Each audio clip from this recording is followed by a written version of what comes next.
actually the digital publishing track today, not the storytelling track. So, just a small correction there. I'll be making fun of Dave later on in the presentation, so I'll get my revenge. Today we're going to be talking about digital publishing and crossed out VLE, because that's old. The new term, the new buzzword that's going around is NGDLE, which stands for Next Generation Digital Learning. That's something, but it's very popular right now, so that's what we're going to be talking about. Brian Lindbeck will be here around 11, hopefully, to give his talk on web components, which is, I've heard him talk about it 1,000 times, so it's super boring to me, but I'm sure everyone else will be really excited about it. Doug's going to be taking us in the metaverse with his virtual reality talk, so I highly recommend sticking around for that. Dave's going to be talking about some creepy things that he does with Alexa. And Paul Hibbets will be joining us from Vancouver via Zoom to talk about some open source content management system type stuff that he does with his courses. And I have no idea what we're doing at 3:30. It says group work, so I assume someone has a plan for that. Oh, yeah. Yeah, okay. We started yesterday, we have groups, and they're working very hard. Perfect. Okay, not only am I the track chair, but I'm also a keynote speaker, so I'd like to introduce myself to everyone. Michael Collins, an assistant professor, art at Penn State University, working main campus, and I've been teaching new media and design for quite a few years now. And some things that we will be discussing today include facts, well, all facts about what publishing is, forward-thinking projects, and the interoperable future. Just got some uppercase issues there on the side. Okay, so to kick it off, we're going to do a brief and very incomplete history of publishing. I made up a definition because I didn't like the ones on the internet. So it's the dissemination of information using a common language that can be later recalled by another. Can't really recall it at a later time. Haven't really published it. For a person to know something, information has to be first organized and then recorded. And published knowledge can be recalled later from the medium on which it's recorded, right? So to have publishing, you need to have a medium with which on to publish. Okay, so before the invention of writing, stories were told around. I'm gonna have to restart this story. Okay. Nope.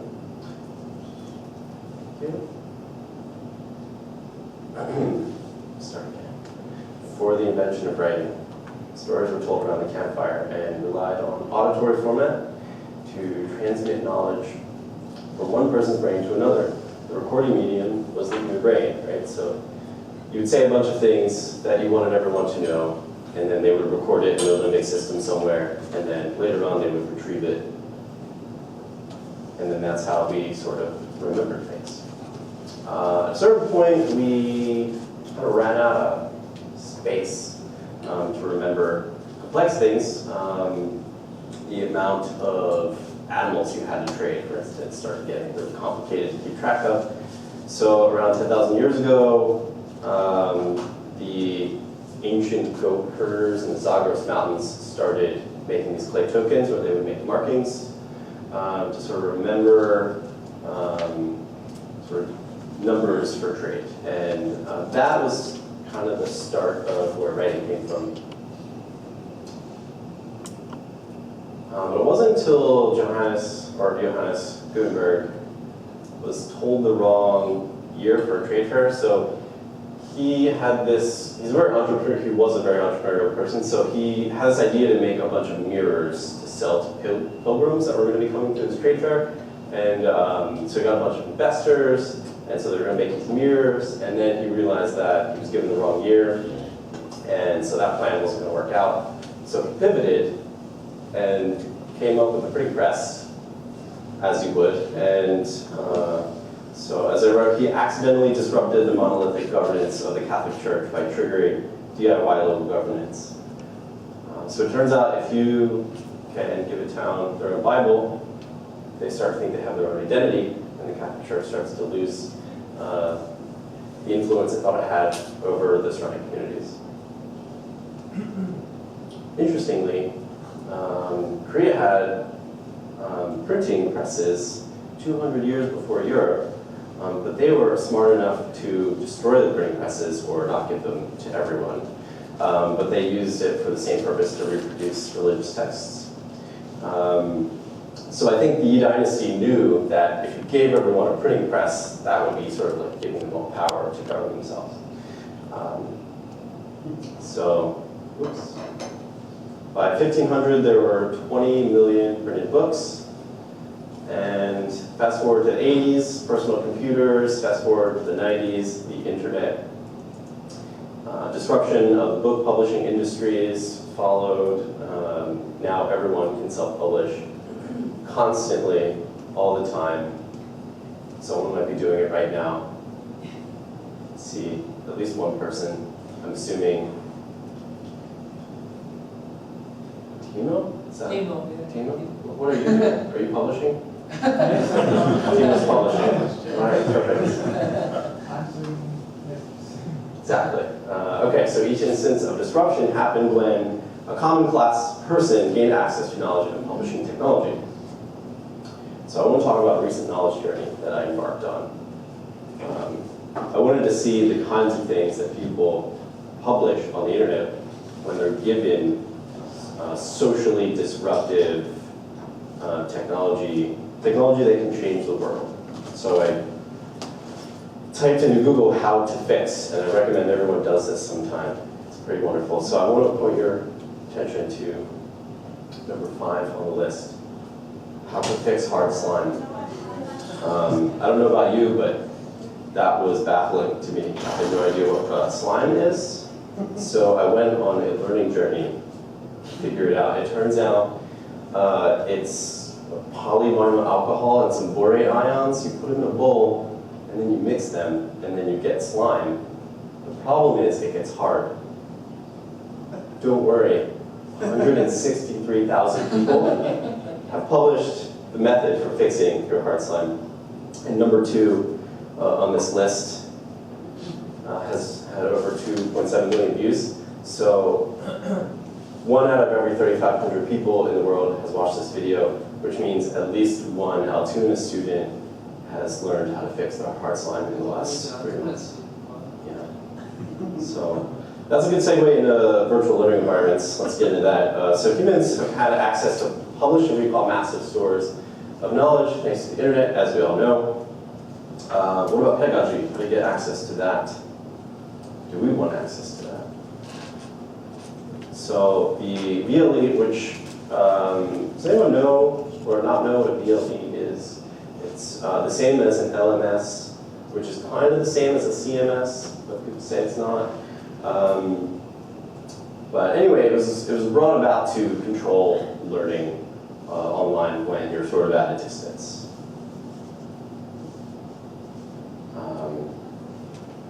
So it's sort of the mechanism by which you can deliver pedagogy. So the logical thing to sort of jump to would be, all right, so if we can store things on the internet, like videos on how to fix slime, you can also store things like pedagogy, and everyone will want to use it. But apparently not everyone will want to use it, so that's a bit of a misnomer. So I found this article, it's called Why Secondary Teachers Don't Want a GitHub for Lesson Plans. And some of the quotes here read as follows: I don't require script, just decent ideas now and then. That's totally different. So I'm not sure they solve for the problems they think they're trying to solve for. It takes time to read, internalize, modify others' plans. And David Weiss writes, it's challenging to sequence, connect, plan, and enact someone else's lesson. And then Mark sort of has the spark of insight at the end here. The plan itself is the least important element. The planning is what's critical. So from that, I've boiled those down into some insights. So the challenge is not centered on access to pedagogy. It's about access to creative tools and ideas. So how can we easily produce a remix pedagogy? And this is at the core of the NGDLE, I think. So it's very important. And so the VLE asks, what if we could teach courses on the internet? MOOCs asked, what would happen if everyone had access to courses?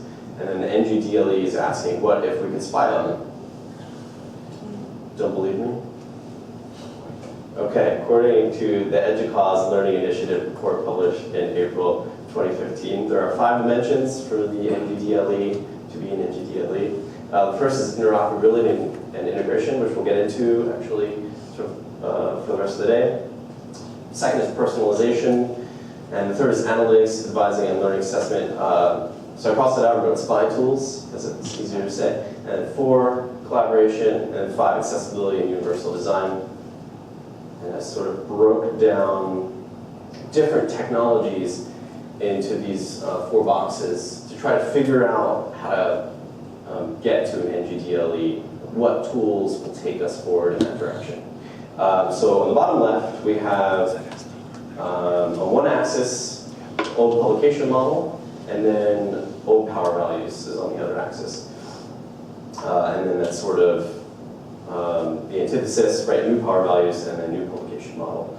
So on the bottom left, we've got McGraw-Hill, Desire to Learn, Pearson, Blackboard. So those are the closed source, proprietary, for-pay, closed access businesses and products. And then, so straight up above, we have new publication models, but old power values.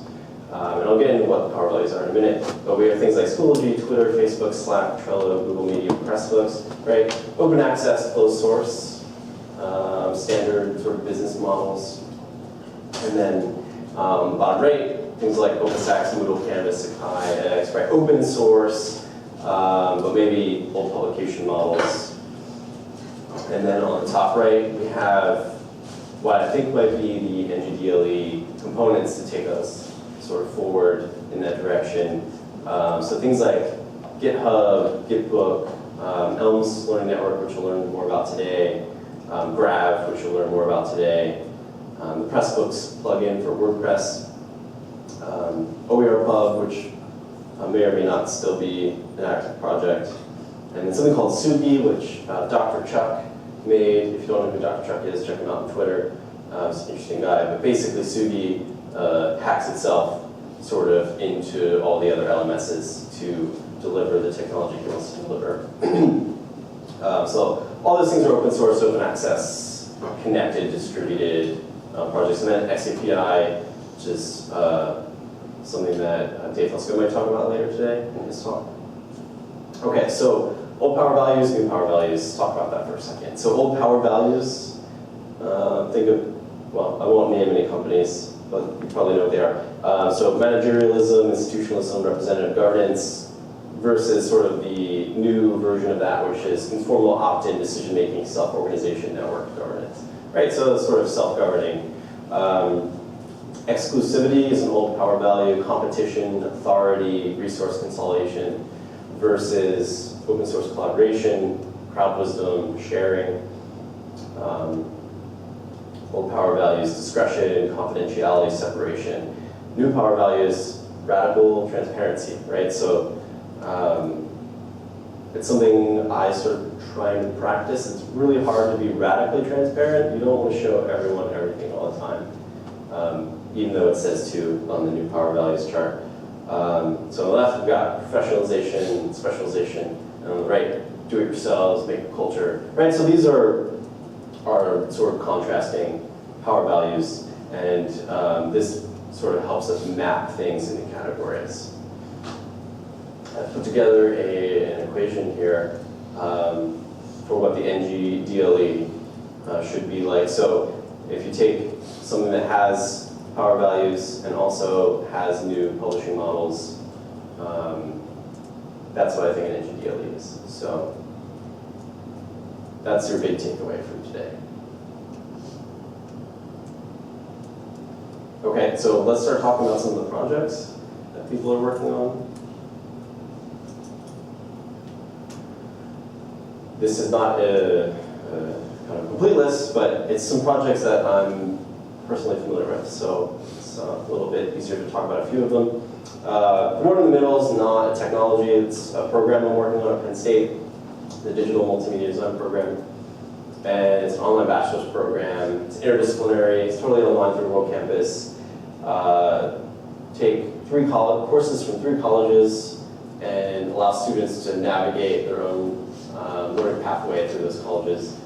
And then we've got some spine courses where they can synthesize everything they're working on in courses that are focused on things like design thinking and studio design projects. And so that's what I've been working on for the last 2 years.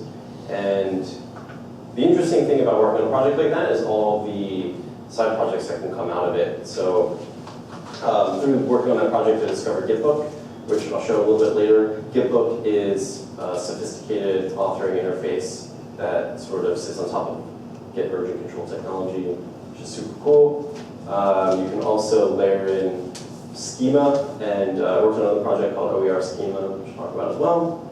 And basically, OER Schema lets you tag things, so like digital, I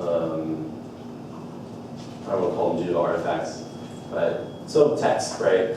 Text isn't always just text, right? It might be an activity, it might be a description for a lesson, right? So the text has some connotation, some context, and it's really hard to describe that to software. So OER Schema is really about tagging. Other projects that come out of this, we're building this thing called Program Hub, which is supposed to be sort of an identity and community space for the program. How do you make students who are sort of distributed all over the country and possibly the world feel like they're a part of the program and not just taking a series of courses that aren't related. And so we also have to figure out online portfolios at some point. So that's sort of the next project to tackle. And then in the courses I developed, we use something called ELMS Learning Network, which if you're interested in that, it's on elmsln.org, which Brian Wolendijk, who will be here later, will argue that that's an NGDLE, although he has different words that fit in the acronym. He doesn't call it the same thing. Okay. So I mentioned this thing before called the interoperable future.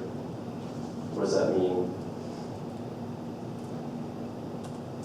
Okay. How do we get to the future where we are right now? I've written 3 easy steps that if you follow, will get us there. Step 1, make everything open education resources. Step 2, give teaching tools to everyone. And step 3 is hashtag robots, which we'll get into. So step 1, OER.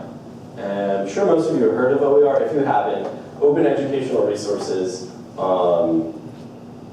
are essentially any digital resource that is licensed for reuse and remix, right? So slap a Creative Commons license on there. CCC, how many C's was that? CC BY 4.0 is sort of typical Creative Commons license that I use. The less restricted, the better, typically. We want people to use it. So OER without open licensing is just ER, which is not helpful for getting to the future. Okay, so what's the challenge? Why isn't everyone already using open education resources? And that's because the people producing learning content face a lot of confusing unknowns, questions they have to answer. So things like, what tools should I use? Which license is the best option for me? Who owns the intellectual property? Am I allowed to do this at my university? How do I get permission? Is this OER outdated? Does this affect my tenure or promotion? Will I be irrelevant after everyone has my slides? Right, so these are real concerns by faculty. And unfortunately, right now, the focus on OER sort of popularly has been, oh, it saves textbook costs, which is only interesting if you care about taking money away from Pearson and McGraw-Hill. Who doesn't? But I think it can be more than just reducing textbook costs. Okay, so there's already a ton of OER out there. Websites like OER Commons is one really good source that doesn't have everything out there. If you work in a content area and you're writing a course, you should do OER, and then maybe think about submitting it to OER Commons, and then other people can sort of easily find it and access to it. All right, so even though I just asked you to do that, there's a big however. Using authoring OER is really hard for courses. To do it right now, you kind of have to be a web developer or have a lot of technical skill. So there's no really easy tool out there to do OER just yet, or at least to do it in an interoperable, remixable way. And another challenge is there's no real standards for OER, right? So someone might do a Google Doc, and it will be formatted differently, and someone might do a Word document, someone might do, I don't know, a text doc. Does anyone do text in TXT? No one does those files, but you could do that as well. Images, videos, in all sorts of different formats, different pedagogical structures, different naming conventions. It's all very confusing. So how do you actually take two things and then merge them together into one thing, which is kind of what Remix is about. So I have to hand it to those secondary education pedagogy curmudgeons. They were right. This is hard, and it takes a lot of time. So to solve it, we need interoperability. The problem with OER interoperability is the chicken and egg problem, where we need remix tools. But before we can get the remix tools, we need OER that's interoperable, because then they won't know how to build remix tools, right? So these are conversations we keep having. This is the same slide as the last one, but it has the best graphic design in the whole presentation, and I couldn't delete it. Okay, so I have a solution for this interoperability thing. I'm going to get there. But before we get there, let's talk about Remix for a second. So just a little bit of history. Remix is the process of combining and editing existing work to create derivatives. Music sampling in the hip-hop genre is the most obvious example. Though all creative endeavors include remix to some degree, Creative Commons licensing allows authors to express their permission to allow derivatives. And that, let me go back. So, yeah, that's what remix is, but it's sort of happening all the time. Everything we do, sort of remix, we are ourselves as people, a bit of a remix of everything we've interacted with. So it's sort of a specific thing, and it's sort of everything as well. So I mentioned OER Pub earlier, and I put together this schematic of how it works. You take all those files that I mentioned before that are not compatible, and you put them in this machine, and you turn the crank, and then a remixable gets extruded out of the other side. And I tried to use it yesterday, and this is what I got. So I wasn't able to remix anything. Not to sort of down talk all the hard work I'm sure they put in that software, but it's just not quite working. So maybe that's not the right solution. Okay, so I mentioned the second step here to get into the future of the NGDLE, right? The second step is, as I claim, giving teaching tools to everyone. So another project I want to highlight is Elm's Learning Network. And I'm not going to go too much into this because Brian will be here to just talk it into the ground. But I highlighted some of the ways in which it is in NGDLE. It may be somewhere, some ways that it's failing to be in NGDLE. So one way, or criteria one, interoperability and integration. Personalization tools are coming for that, but it's not there yet, so it doesn't quite hit that mark. And then it's got XAPI tools and assessment tools, so it fits into the SPI tools category.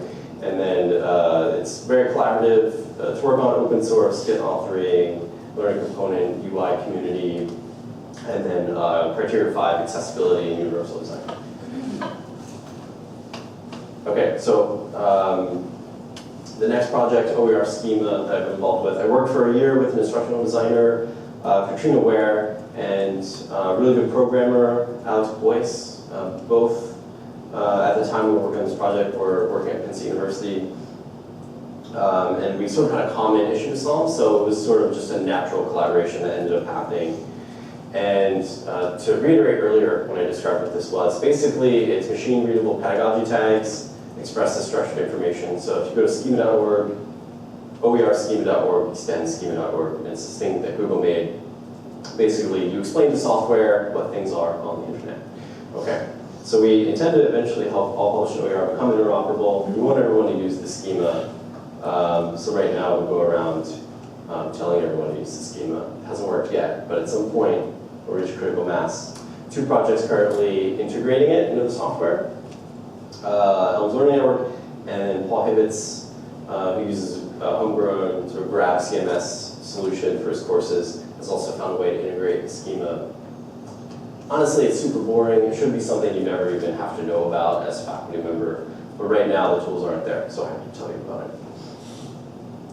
Okay, so if it describes pedagogy, why didn't we call it pedagogy schema instead of OER schema? If you're an instructional designer, you know that there's all sorts of gojis, and that pedagogy is just one kind. There's pedagogy and andragogy. Am I missing any gojis? Might be. The other reason is that we want to make open normal, right? We want OER normative emphasis on the schema. So we want everyone to openly license it. We're biasing the production of education materials towards open. As with the OER, we're letting future knowledge workers know that open content is fine. You should do it. And we don't have any interest in proprietary learning design. That's what everyone does anyway.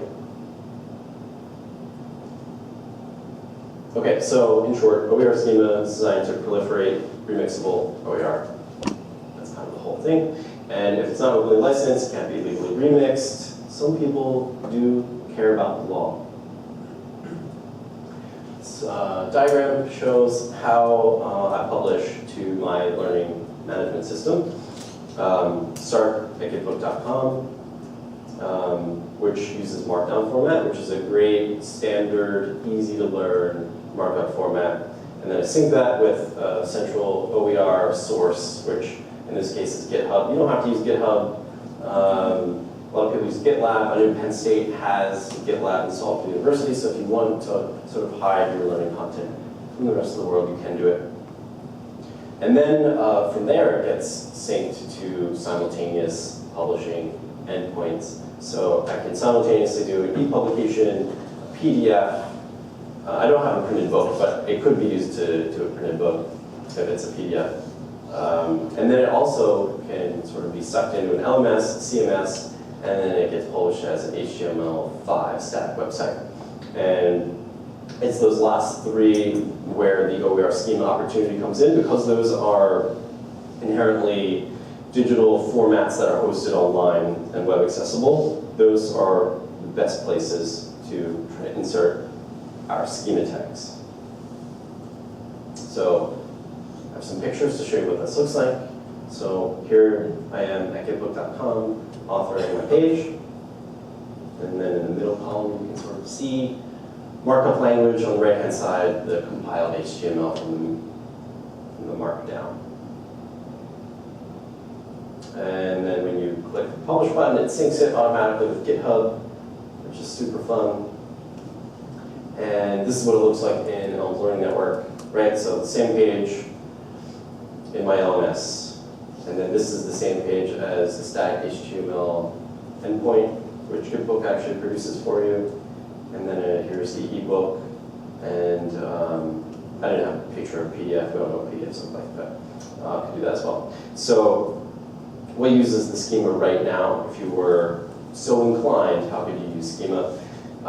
Well, you can start using learning components, which has OER schema baked in if you're a web developer and are interested in collaborative user interface design that can span across sort of any application. Learning components are for you. If you use GitBook, there's an OER schema plugin that will make the schema work with whatever you are producing in GitBook. And Paul Hibbets produced a plugin for Grav that will let you layer in OER schema, and then you can write it manually. It's not the most enjoyable way to spend your time, but you can do it, which means if you have existing HTML websites on the internet, you can go back and retrofit them with schema. Okay, so we already have powerful digital publishing, as you saw from my YouTube example. And for revolution in technology and education, we need these remix tools. Okay, so hashtag robots. Dave Fusco tweeted this recently. I'm going to read it dramatically. Got my Alexa quiz sending all XAPI statements, including score, pass-fail, next hop, or dude's AI question import. Thanks, some person. Okay, so here are the spy tools. Those are spying. And then this is the robot he uses. We're in the future. And you can blame Dave Fusco for that. And this is the cutest robot I can find on the internet. So I will end it here. But if you want to see any examples of the technology I showed, I don't want to get too much into the weeds. Just let me know. Otherwise, are there any questions about anything I showed today? Yes, sir. With the proprietary old power model, Yeah. the incentive is you get paid to Sure. develop content. What, and that's not the only thing that drives academics, especially the academic publishing. But I guess what is the incentive for authors who think they have really good content, not just whatever lecture but really good content that I feel a lot of times, what's the incentive for me to go through OER? So the question is, what's the incentive to do OER if you put a lot of work, time, and effort into your content? And that's a really good question. So I heard a story once of someone at Penn State who worked for like 20 years to perfect their history slides. And they're super old, which is fine, but one day they will die with their slides, and then no one will have access to the lecture. So what you have is knowledge disappearing. So I think that's one angle, right? So that's more of the altruistic, we care about preserving knowledge. The other side of it is it's not necessarily something you have to do for free. You can get grants. In fact, there are a lot of grants right now to produce OER. I'm going to apply for one soon, actually. So that's one method. The other one is tenure and promotion requirements, and language is starting to include OER. I actually took a slide out that had someone from UBC talking about how they just added tenure and promotion language about OER. So that's another one. Also, it really depends on whether you want to make money off your content or if you want to make money off of what you do and what you're known for. Yeah, so I don't know. Those are just a few examples I can think of off the top of my head. Yeah. I guess, are there, if I were to publish something with OER, is there maybe a common way or a standardized way of tracking how many people download my content, how many people remix it, whether is there like a Yelp or OER where I could actually, it would be something that I could put on my CV saying, I published this and look at what everybody says about it. Right. So the question is how can I track the reach and impact of the things that I produce. So the OER indexing websites like OER Commons, I think tracks a lot of that. My Gitbook page actually shows me from what countries and how many people have accessed my Gitbook content.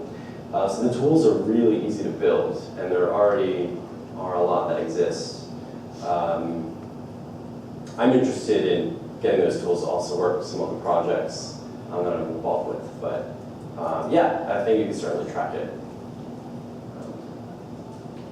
Just a comment on Kurt's question, because I think you jump out of education very quickly and go across all kinds of different industries. So for the National Center for Forensic Science, they're actually located in Orlando, and one of their topics that they've had to deal with is, or they are dealing with, is tracking digital evidence over time, so that 30 years from now, 50 years from now, they'll be able to decrypt that evidence and know what has been altered and what has not been altered.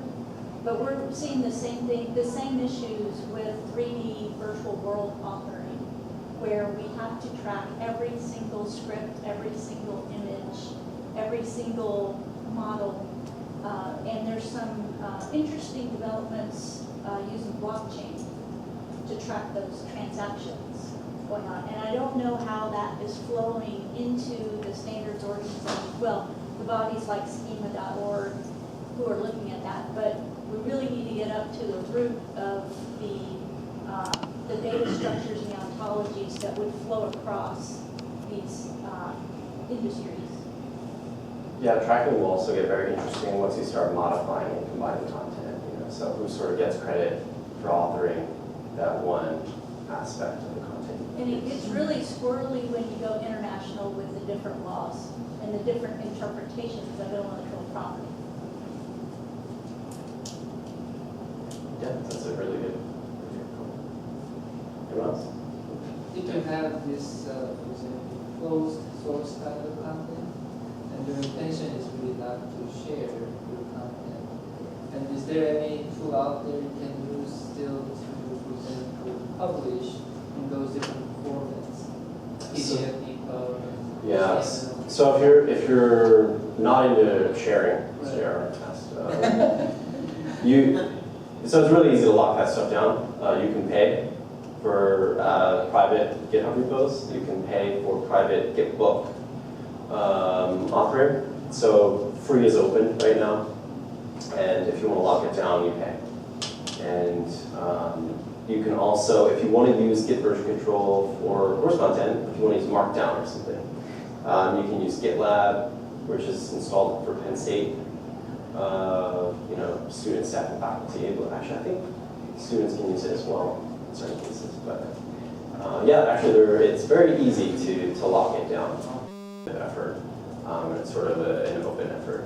So I think a large part of how I've been influenced in teaching has actually been influenced from the Drupal community, for instance. So does that help clarify a little bit, Drew? Okay.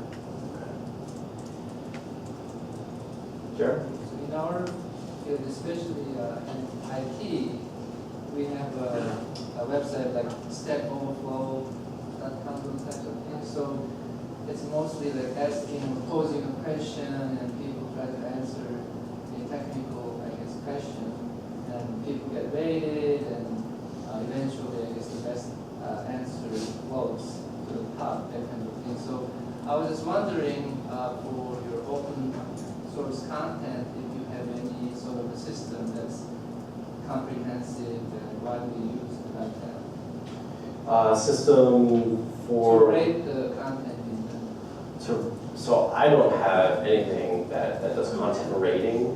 But if you look at the stats page, I think that might be for right now. That's an indicator of how many people have found it. I don't really go around telling people about my content yet because I'm practicing radical transparency, which means you can see every edit I've ever made, every spelling mistake I've ever made is all in Git version control. So you can go back in time and say, I can't believe it read a sentence like that. But I'm waiting until I'm more comfortable with the published quality before I start telling people to go look at it. But you can find it if you want. So I get an indicator of, well, yeah, I guess it's not really an indicator of quality, but OER Commons does have like a 5-star rating system built in. So if you want to access existing platforms that do have that kind of rating system, they do exist.